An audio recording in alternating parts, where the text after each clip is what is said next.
งานสันเก่าทุกคนเอ้ยนี่แหละเนาะว่านในกีดมือนี่มาแยกแล้วก็ลงหัวผอมทุกคนปิดจอบไปทีเรียบร้อยเนาะปีเก่านี่คือว่าจบแล้วงานช่างนมโหแหละปีใหม่จังว่ากันทุกคนเอ้ยอู้ยเฮ็ดเวียกเฮ็ดงานกันบ่เป็นอันนั้นเป็นตัวเป็นต้นทุกคนมือนี่เพราะว่าคิดเห็นหมู่เห็นพวกทุกคนเอ้ยกลับบ้านกลับซองเก็บข้าวเก็บของตั้งแต่บ่าย3 โมง4 โมงทุกคนพากันเลยกุนกินสร้างนมก็บ่จักหลายเนาะเฮ็ดเวียกเฮ็ดงานก็บ่เป็นตัวเป็นต้นของตัวเองจักดีคิดจะม่วนเห็นเขากลับบ้านกลับซองกับทุกคนเลยโอ้ขี้หอดบ้านคือกันเนาะโอ้ยใส่งานกะจักสิว่าจังได๋เลยพี่น้องเอ้ยก็ใครแต่ว่าสร้างนมปิดจอบได้เนาะ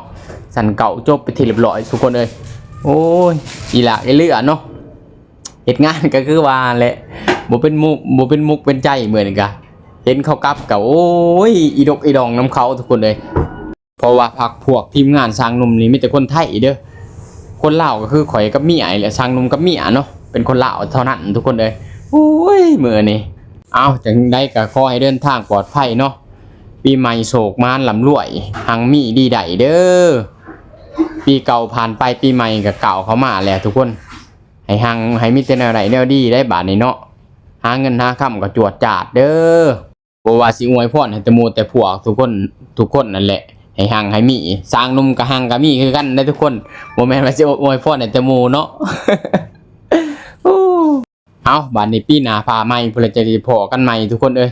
นี่แหละสร้างนมก็ปิดจอบแล้วเรียบร้อยเนาะชั้นเก่าก็จบไปทีเรียบร้อยก็คือพุ่นแหละบาดนี้หยุดยาวเลยนอนยาวเลยสร้างนมบัดนี้ บ่ได้มาเฮ็ดเวียกเฮ็ดงานแหละทุกคนเอ้ยเฮ็ดงานมื้อนี้เป็นมื้อสุดท้ายเนาะพุ่นแหละปีหน้าพาใหม่จังว่ากันทุกคนเอ้ยพุ่นวันที่6ที่7พุ่นแหละจังว่ากันจังสิได้เขามากล่าวมาเฮ็ดเวียกเฮ็ดงานใหม่อีกก็สิจบคลิปไว้เพียงเท่านี้แล้วทุกคนเอ้ยฝากทุกคนกดติดตามกดไลค์ให้แน่เด้อบ่แชร์ก็ได้ทุกคนขอแต่กดไลค์ให้สร้างนมแล้วก็คอมเมนต์ให้แน่เนาะผู้ใด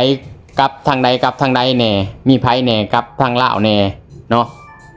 ก็เม้นมาบอกสร้างนมแน่สร้างนมบ่ได้เมื่อนี่โอ้คิดฮอดบ้านคิดฮอดซองทุกคนเด้อ